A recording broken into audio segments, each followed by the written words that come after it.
Hi, good morning friends. ಇವತ್ತು ನಾನು ಮೊಳಕೆ ಕಟ್ಟಿನ ಸಾಂಬಾರು ಮಾಡಬೇಕು ಅಂತ ಮಾಡ್ತಾಯಿದ್ದೀನಿ. ಆಲ್ರೆಡಿ ಒಂದು ಸತಿ ನಾನು ಕೂಗಿಸ್ಕೊಂಬಿಟ್ಟಿದ್ದೀನಿ. ಮೊಳಕೆ ಮನೆಯಲ್ಲೇ ನಾನೇ ಕಟ್ಟಿದ್ದೀನಿ. ಬದನೆಕಾಯಿ, ಆಲೂಗಡ್ಡೆ ಮೊಳಕೆ ಕಟ್ಟಿದ್ದೀನಲ್ಲ, ಅದನ್ನು ಒಂದು 2 ವಿಸಿಲ್ ಹಾಕಿ ಕೂಗಿಸ್ಕೊಂಡಿದ್ದೀನಿ. ನೆಕ್ಸ್ಟು ಉರಿಯೋಕ್ಕೆ ಏನೆಲ್ಲ ಬೇಕು ಅಂತ ಹೇಳೋಕ್ಕೂ ಮೊದಲು ಯಾರೆಲ್ಲ ನನ್ನ ಚಾನಲ್ನ ಸಬ್ಸ್ಕ್ರೈಬ್ ಮಾಡ್ಕೊಂಡಿಲ್ವೋ ಅವರೆಲ್ಲ ಸಬ್ಸ್ಕ್ರೈಬ್ ಮಾಡ್ಕೊಳ್ಳಿ, ಲೈಕ್ ಮಾಡಿ, ಶೇರ್ ಮಾಡಿ ಅಂತ ಹೇಳ್ತಾ, ಮೊದಲಿಗೆ ನೋಡಿ ಉರಿಯೋಕ್ಕೆ ಇದು ಟೊಮಟೊ, ಈರುಳ್ಳಿ, ಚಕ್ಕೆ, ಲವಂಗ, 4 ಕಾಳು ಮೆಣಸು, ಶುಂಠಿ, ಬೆಳ್ಳುಳ್ಳಿ, 1-2 ಬ್ಯಾಡಗೆ ಮೆಣಸಿನ್ಕಾಯಿ, 1 ಬೌಲಷ್ಟು ತೆಂಗಿನ ತುರಿ, ಸ್ವಲ್ಪ ಕೊತ್ತಂಬರಿ ಸೊಪ್ಪು, ಆಮೇಲೆ ಹುರಿದಿರೋ ಸ್ವಲ್ಪ ಅಕ್ಕಿ ಕಾಳು ಹಾಕೋದು ಯಾಕೆ ಅಂತಂದರೆ ಸಾರು ಸ್ವಲ್ಪ ಚೆನ್ನಾಗಿ ಒದಗಲಿ, ಚೆನ್ನಾಗಿರಲಿ, ಟೇಸ್ಟಾಗಿ ಬರಲಿ ಅಂತ ಸಾರಿಗೆ ಅಕ್ಕಿ ಕಾಳು ಹಾಕ್ತಾರೆ. ಹೋಟೆಲಲ್ಲೆಲ್ಲ ಕಡಲೆಪಪ್ಪು ಬರುತ್ತಲ್ಲ, ಅದು ಹಾಕ್ತಾರೆ. ನೋಡಿ, ಈ ಥರ ಚೆನ್ನಾಗಿ ಫ್ರೈ ಮಾಡ್ಕೊಂಬಿಡ್ಬೇಕು.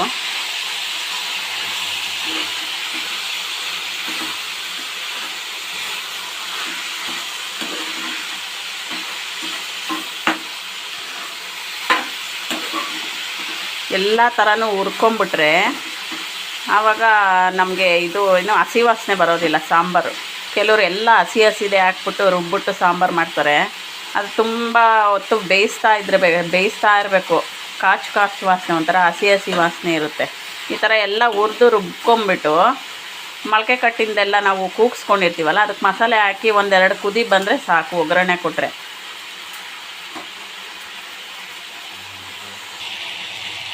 ಕಾಯಿ, ಕೊತ್ತಂಬರಿ ಸೊಪ್ಪು ಹಾಕಿ ಹುರ್ಕೊಳ್ತಾ ಇದ್ದೀನಿ. ಲೈಟಾಗಿ ಒಂದು 2 ನಿಮಿಷ ಹುರ್ಕೊಂಡ್ರೆ ಸಾಕು, ಹಸಿ ವಾಸನೆ ಹೋಗಲಿ ಅಂತ.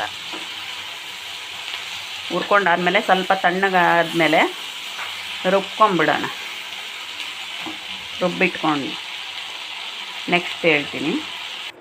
ನೋಡಿ, ಇವಾಗ ಸ್ವಲ್ಪ ತಣ್ಣಗಾಗಿದೆ. ಇದು ಜಾರ್ಗೆ ಹಾಕ್ಕೊಂಡಿದ್ದೀನಿ. ಇದಕ್ಕೆ ಸ್ವಲ್ಪ 1/4 ಟೀ ಸ್ಪೂನಷ್ಟು ಒಂದು ಅರಿಶಿನ,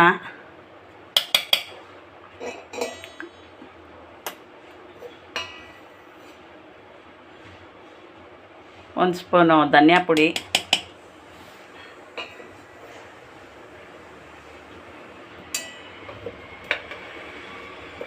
ಖಾರ ನೋಡ್ಕೊಂಡು ಹಾಕೊಳ್ಳಿ, ಚಿಲ್ಲಿ ಪೌಡ್ರ್, ಅಚ್ಚ ಖಾರದ ಪುಡಿ,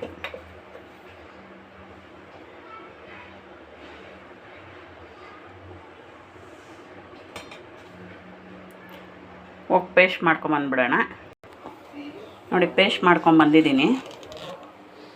ಇದು ಬೇಯಿಸ್ಕೊಂಡು ಇಟ್ಕೊಂಡಿದ್ವಲ್ಲ, ಆಲೂಗಡ್ಡೆ, ಬದನೆಕಾಯಿ, ಟೊಮೊಟೊ, ಆಮೇಲೆ ಮೊಳಕೆ ಕಟ್ಟಿರೋದು ಎಲ್ಲ ಅದಕ್ಕೆ ಆ್ಯಡ್ ಮಾಡ್ತಾಯಿದ್ದೀನಿ.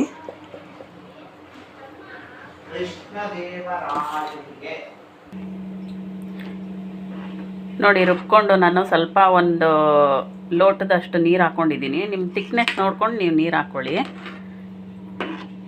ನಾನು ಮೊಳಕೆ ಕಟ್ಟಿನ ಸಾರು 2 ಥರ ಮಾಡ್ತೀನಿ. ಒಂದು ಈ ಥರ ಬೇಗ ಬೇಕು ಅಂತಂದರೆ ಅರ್ಜೆಂಟಲ್ಲಿ ಈ ಥರ ಮಾಡ್ತೀನಿ. ಇನ್ನೊಂದು ಬಸಿದ್ಬಿಟ್ಟು ಸಾರಿಗೆ ಸಪ್ರೇಟಾಗಿ ಒಗ್ಗರಣೆ ಕೊಟ್ಟು ಕಾಳನ್ನೆಲ್ಲ ಸಪ್ರೇಟಾಗಿ ಒಗ್ಗರಣೆ ಹಾಕ್ಕೊಳ್ತೀನಿ. ಅದು ನಂಚ್ಕೊಳ್ಳೋ ಥರ ಚೆನ್ನಾಗಿರುತ್ತೆ ಅಂತ. ಅದು ತುಂಬ ಚೆನ್ನಾಗಿರುತ್ತೆ ಸಪ್ರೇಟಾಗಿ ಮಾಡ್ಕೊಳ್ಳೋದು.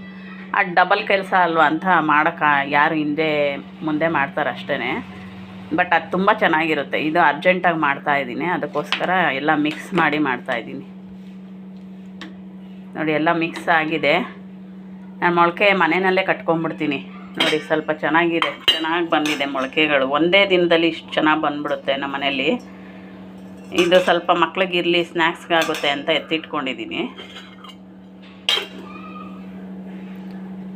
ಇದು ರೆಡಿ ಮಾಡ್ತಾಯಿದ್ದೀನಿ. ಇದು ಸಾರು 1-2 ಕುದಿ ಬರ್ತಾ ಇರೋಂಗೆ ಒಗ್ಗರಣೆ ಕೊಟ್ಟು ರೆಡಿ ಮಾಡ್ಕೊಳ್ಬೇಕು. ಕುದಿ ಬರಲಿ, ಚೆನ್ನಾಗಿ ಕುದ್ದಿ ಇದಾದ್ರೇ ಸಾರು ಅವಾಗ ಚೆನ್ನಾಗಿ ಒದಗೋದು. ಉಪ್ಪು ಖಾರ ಚೆನ್ನಾಗಿ ಹಿಡಿಯುತ್ತೆ.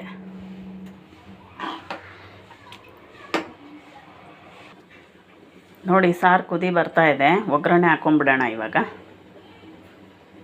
ಒಗ್ಗರಣೆಗೆ ಜಾಸ್ತಿ ಏನಿಲ್ಲ, ಬರೀ ಸಾಸಿವೆ, ಕರ್ಬೇವಿನ ಸೊಪ್ಪು ಹಾಕಿದ್ರೆ ಒಗ್ಗರಣೆ ರೆಡಿ.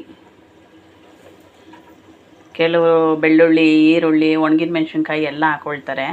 ನಾನು ಆಲ್ರೆಡಿ ಎಲ್ಲ ಒಗ್ಗರಣೆ ಇದು ಹುರ್ಕೊಳಕ್ಕೆ ಹಾಕ್ಕೊಂಡಿದ್ದೀನಲ್ಲ, ಒಗ್ಗರಣೆಗೆ ಸಾಕು ಕರ್ದಂಗೆ ಕೊಟ್ಕೊಂಡಿದ್ದೆ.